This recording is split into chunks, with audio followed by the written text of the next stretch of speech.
68년 이후 무력 충돌의 열기는 일단 사그러들었다. 하지만 68년의 경험을 모태로 하여 탄생한 다양한 사회운동은 독일 사회에서 이른바 68 이후 시대를 꽃피우는 밑거름이 됐다.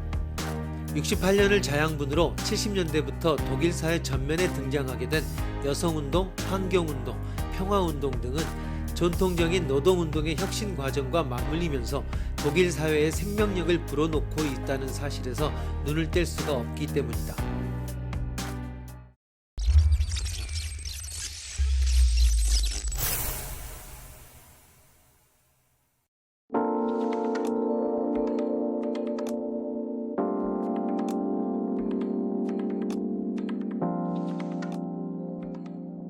정체성을 둘러싼 모험입니다. 그 가운데 내가 나비인지 나비가 나인지라는 호전몽은 매우 흥미로운 이야기입니다.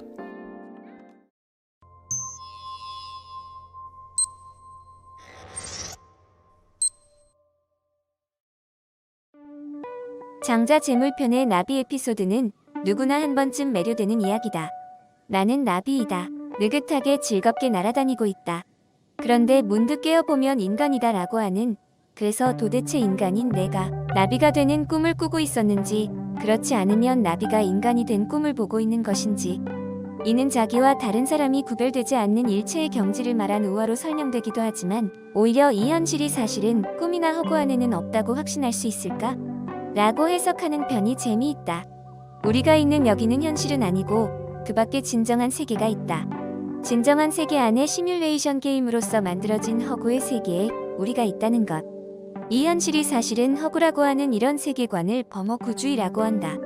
대부분의 사람은 이 범허구주의를 가능성으로서는 인정해도 진위를 확인하는 것은 불가능하다고 생각한다. 현실이라는 어떤 증거를 가져와도 허구로 그처럼 만들어지고 있다고 응수를 한다면 끝이기 때문이다. 역으로 말하면 여기는 허구에 내부려는 가설도 확인할 수 없는 증거가 있을 수 없는 비과학적인 망상이 되고 만다. 그러나 범허구주의가 증거를 가질 수 있다. 만약 이러이러한 일이 사실이면 현실로 불리는 여기는 허구 속이 틀림없다라는 증거가 있다면 말이다. 그러한 증거를 생각해낼 수 있을까?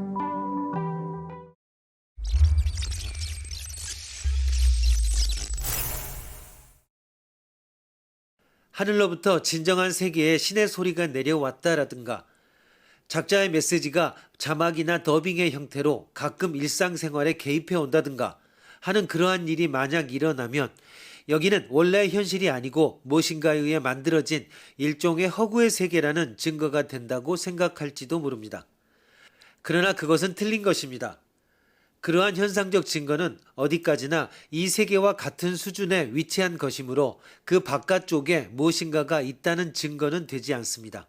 다른 별 사람의 공이 많이 들어간 장난일 수도 있지 않을까?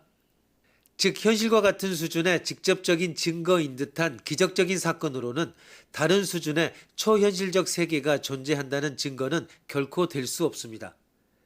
그러니까 범허구주의에 신뢰할 수 있는 증거로는 간접적인 확률적 증거만이 가능합니다. 그렇다면 여기가 사실은 허구의 아닐 확률이 높다고 하는 것을 나타낼 증거는 무엇일까?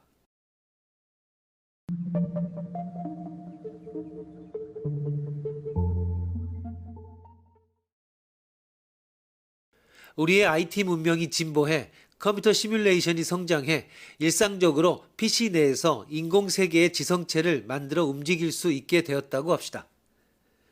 시뮬레이션이 극히 리얼해 현실 세계와 같은 정도의 디테일을 가지며 그 허구 세계 내의 거주자들은 내면적 자의식을 경험하고 있다고밖에 생각되지 않을 만큼 리얼한 자율적 생활을 영위하는 수준에까지 이르렀다고 합시다.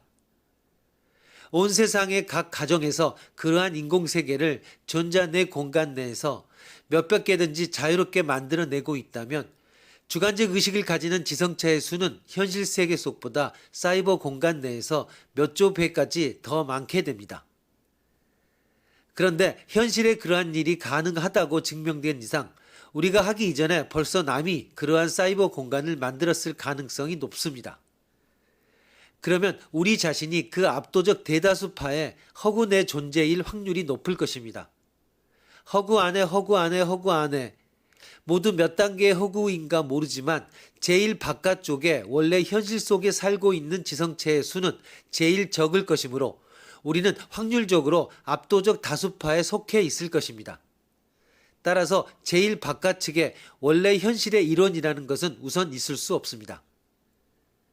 리얼한 컴퓨터 시뮬레이션의 허구 구축이 물리적으로 실현된다면, 아니 실현될 확률이 적지 않다고 판정된 것만으로도 그것은 우리가 있는 여기도 모의 실험장치 내부일 확률이 압도적으로 높다는 증거가 됩니다.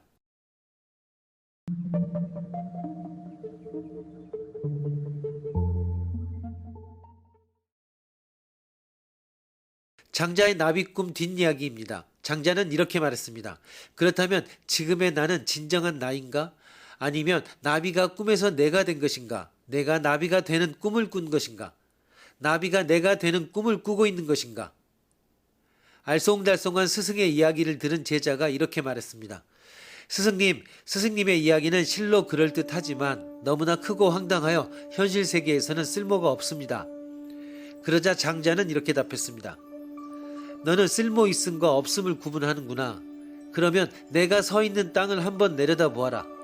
너에게 쓸모 있는 땅은 지금 네 발이 딛고 서 있는 발바닥 크기만큼의 땅이다. 너에게 정말 필요한 땅은 네가 디디고 있는 그 땅이 아니라 너를 떠받쳐주고 있는 바로 내가 쓸모없다고 여기는 나머지 부분이다.